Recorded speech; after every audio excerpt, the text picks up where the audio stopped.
प्रभु यीशु मसीह के सामर्थी नाम में आप सबों को जय मसीह की। आज एक और बार मैं दिल से परमेश्वर का धन्यवाद देना चाहता हूं इस दिन के लिए जो उसने आपकी मेरी जिंदगी में दिया। आज के मनन का भाग हमने लिया है पहला राजा अध्याय 11 उसकी 2 आयत।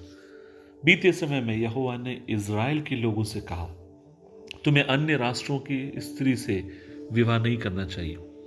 यदि तुम ऐसा करोगे तो वे तुम्हें अपने देवताओं का अनुसरण करने के लिए बाध्य करेंगी। किंतु सुलेमान उन स्त्रियों के प्रेम वश में पड़ा। अजीजों, हम लगातार सुलेमान की जिंदगी से कुछ बातों को देख रहे हैं। हमने देखा उसने परमेश्वर से बुद्धि मांगी और प्रभु ने दिया। उसे धन नहीं मांगा, उसने बुद्धि मांगी और खुश होकर प्रभु ने सब कुछ उसकी जिंदगी में दिया। लेकिन परमेश्वर ने अपने वचन में बार बार कहा था, एक राजा जरूरत से अधिक घोड़े ना रखे, एक राजा अन्य जातियों की स्त्री से विवाह ना करे। और हम देखते हैं सुलेमान इतना बुद्धिमान होने के बाद, इतना महान होने के बावजूद भी उसने परमेश्वर के वचन के विरुद्ध में काम किया। सुलेमान को स्पष्ट कहा गया था कि वो विदेशी महिलाओं के पीछे ना जाए। विदेशी का मतलब था जो अन्य जातियों की है, जो प्रभु को नहीं जानती। लेकिन हम देखते हैं कि उसने क्या किया, उसने फिरौन की बेटी से विवाह किया और उसने ऐसी ऐसी जगहों पर विवाह किया जिसके बारे में परमेश्वर ने स्पष्ट मना किया था। अब तक का सबसे बुद्धिमान व्यक्ति, दुर्भाग्यपूर्ण हम देखते हैं, पतन की ओर वो चला गया। और उसका बड़ा कारण यह था कि बार बार चेतावनी सुनने के बाद भी उसने कभी उस पर ध्यान नहीं दिया, क्योंकि उससे कोई फर्क नहीं पड़ता था उन चेतावनी से। आज एक बात मैं आपसे कहना चाहता हूं, जब परमेश्वर का वचन हमें किसी बात के लिए बार बार चेतावनी देता है, जब प्रभु अपने वचन से आपसे मुझसे बार बार किसी बात की तरफ इशारा करते हैं, तो फिर हमारा कर्तव्य है हमें उस बात के प्रति संवेदनशील होने की जरूरत है। क्योंकि कई बार जब हम परमेश्वर को हल्के में लेते हैं, प्रभु के वचन को हम हल्के में लेते हैं, मैंने देखा है उस क्षेत्र में परमेश्वर हमें हल्के में लेता है।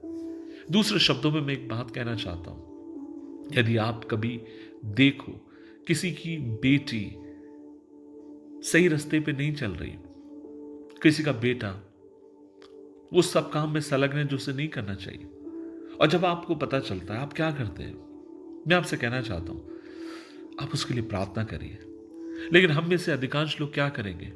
हम उस बेटे और बेटी के चरित्र का हनन करेंगे। हम दूसरों के सामने जाकर बात बताएंगे, हम उनकी बुराई करेंगे। हम कहेंगे, देखा उस लड़के ने क्या किया, देखा उस लड़की का चरित्र, और दुनिया भर की बातें हम कहेंगे। और मैं आपसे कहना चाहता हूं, परमेश्वर की सेवकाई की इन 25-26 सालों में एक चीज मैंने पाई है, बार बार मैंने पाई है, जिस किसी क्षेत्र में हम लोगों को गिराने की कोशिश करते हैं, एक दिन उसी चौराहे पर हम खड़े हो जाते हैं। और मैं आपसे कहना चाहूंगा, फिर हमें बचाने वाला कोई ना होगा, कोई हमारी रक्षा करने वाला कोई ना होगा। इसलिए मैं एक बात आपसे कहना चाहता हूं, परमेश्वर के साथ ईमानदारी से रहिए। बार बार कई बार प्रभु हमें बताता है चुगली करना पाप है।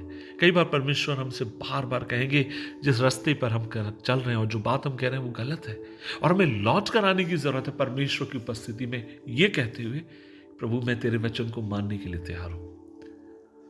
आइए हम अपनी चुगलियों को छोड़ें। आइए बार बार जो चेतावनी हमारी जिंदगी में आती है, उन चेतावनियों को हम पाकर परमेश्वर में आगे की तरफ बढ़ते जाएं। प्रभु से हम कृपा मांगे, परमेश्वर से हम दया मांगे कि प्रभु हमें बल दे, हमें ताकत दे। हम सब कमजोर हैं, हमें बल की जरूरत है, हमें शक्ति की जरूरत है, हमें ताकत की जरूरत है। हमें ये कहने की जरूरत है, प्रभु जी तेरे बिन में कुछ भी नहीं, यहोवा मुझे तेरी जरूरत है। अपनी ताकत से मुझे भर, अपनी शक्ति से मुझे भर, अपनी शालीनता में तू मुझे चला। आइए प्रार्थना करें। प्रभु जी हम धन्यवाद देते हैं इस दिन के लिए। आज हम मिलकर एक और बार तेरी उपस्थिति में आते हैं। प्रभु जी, सुलेमान को आपने बार बार चेतावनी दी, लेकिन उसने कभी सुना नहीं, माना नहीं, और एक दिन वो पतन की तरफ चला गया। खुदावन हम दुआ करते हैं, हमारी जिंदगी में भी ऐसे बहुत सारे क्षेत्र हैं जहां पर प्रभु हम कई बार जानबूझकर लापरवाही करते हैं। लेकिन आज हम तुझसे फरियाद करते हैं, हम तुझसे दुआ मांगते हैं कि प्रभु तू हमें बुद्धि दे, ज्ञान दे, ताकि प्रभु और अधिक हम तुझ में संवेदनशील हो जाए। यीशु मसीह के नाम से मांगते हैं, आमीन, आमीन, आमीन।